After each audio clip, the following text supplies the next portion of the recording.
ស្វាគមន៍មកកាន់យប់ថ្ងៃសាយចុងសប្តាហ៍នៅម៉ោង10យប់នេះយើងមានការប្រកួតក្របខ័ណ្ឌ Premier League ដ៏គួរឲ្យចាប់អារម្មណ៍មួយនៅកីឡដ្ឋាន Stamford Bridge តៅខៀវ Chelsea ត្រូវបើកទ្វារផ្ទះទៅគួរស្វាគមន៍ក្រុមភ្ញៀវ Burnley ដែលកំពុងដេកនៅតំបន់កាត់ចោល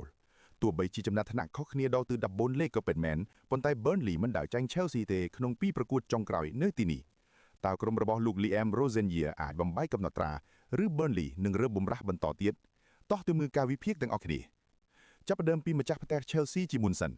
ក្រោយលេងស្មើ 2-2 ជាមួយ Leeds United សប្តាហ៍មុនពួកគេបានតបស្នងអ្នកគាំទ្រវិញដោយការលុត Hull City 4-0 ក្នុងពាន FA Cup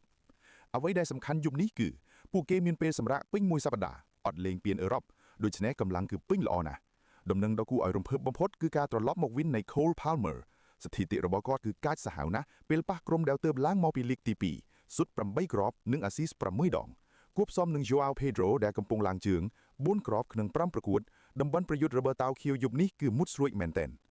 ងាកមកមើលក្រុមភ្ញៀវ Burnley របស់លោក Scott Parker វិញពួកគេទើបតែវាយបកយកឈ្នះ Crystal Palace 3-2 កាលពីសប្តាហ៍មុនដែលផ្ដល់ក្តីសង្ឃឹមក្នុងការរស់រានមានជីវិតឡើងវិញទោះនៅខ្វះ9ពិន្ទុពីតំបន់សុវត្ថិភាពក៏ដោយប៉ុន្តែបញ្ហាធំបំផុតយប់នេះគឺមន្ទីរពេទ្យ Burnley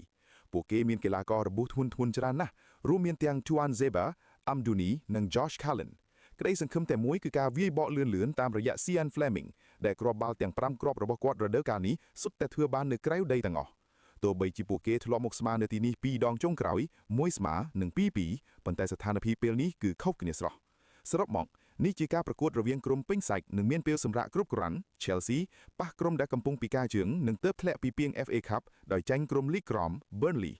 Chelsea លេងក្នុងផ្ទះនិងមានអ្នកស៊ុតបញ្ចូលទីមុតស្រួយខ្ញុំជឿថាពួកគេនឹងមិនបណ្ដោយឲ្យរបូត3ពិន្ទុទៀតទេខ្ញុំសូមផ្ដល់តម្រុយច្បាស់2សម្រាប់យប់នេះពី Goal ខ្មែរ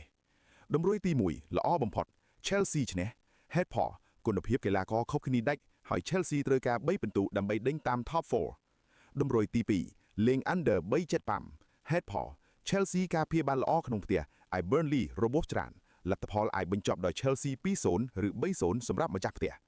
កុំភ្លេចសម្រាប់បងប្អូនដែលកំពុងស្វែងរកកន្លែងកម្សាន្តដែលរហ័សសុវត្ថិភាពនិងទុកចិត្តបាន 100% សូមចុះស្មុគជាមួយ Goal ខ្មែរឥឡូវនេះ link នៅខាងក្រោម